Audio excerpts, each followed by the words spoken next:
ফ্রান্সের পার্লামেন্ট নির্বাচনের প্রথম ধাপের ভোট গ্রহণ গতকাল রোববার শেষ হয়েছে। এবারের ভোটে বিশাল ব্যবধানে এগিয়ে আছে কট্টর ডানপন্থী দল ন্যাশনাল র্যালি। ফলে ফরাসি প্রেসিডেন্ট ইমানুয়েল ম্যাক্রোর জোট বড় ধরনের পরাজয় বরণ করতে চলেছে। ভোট পরবর্তী বুথ ফেরত জরিপে এমন তথ্যই উঠে এসেছে। ইপসোস সহ 4টি সংস্থার বুথ ফেরত জরিপে বলা হয়েছে, প্রথম দফার নির্বাচনে মেরিন লে পেনের দল ন্যাশনাল র্যালি প্রায় 34% ভোট পাবে।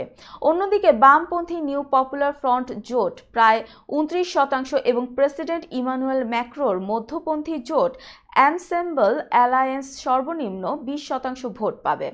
ন্যাশনাল র্যালি অভিবাসন বিরোধী ও ইউরোপীয় ইউনিয়নের সমালোচনাকারী হিসেবে বেশ পরিচিত। দলটির নেতৃত্ব দিচ্ছেন মেরিন লে পেনের শিষ্য 28 বছর বয়সী জর্দান বালদেলা। ফ্রান্সের ইতিহাসে প্রথমবারের মতো এই দলের ক্ষমতায় আসার জোর সম্ভাবনার কথা আগে থেকেই বলে আসছে গণমাধ্যমগুলো। ভোটের পরপর উদযাপনরত সমর্থকদের উদ্দেশ্যে মেরিন লে পেন বলেন, অবমাননাকর ও বিনাশকারী শক্তিকে বদলে দিতে নিজেদের ইচ্ছার কথা জানিয়েছেন ফরাসি জনগণ। তবে ফ্রান্সের রাজনৈতিক ব্যবস্থা বেশ জটিল। ফ্রান্সের পার্লামেন্টে একক সংখ্যাগরিষ্ঠতা পেতে 577 আসনের মধ্যে 289 আসন প্রয়োজন। জনমত ও বুথ ফেরত জরিপে ন্যাশনাল র্যালি দলকে সরকার গঠনে এগিয়ে রাখলেও কে শেষ হাসি হাসে তা জানতে 7 জুলাই পর্যন্ত অপেক্ষা করতে হবে।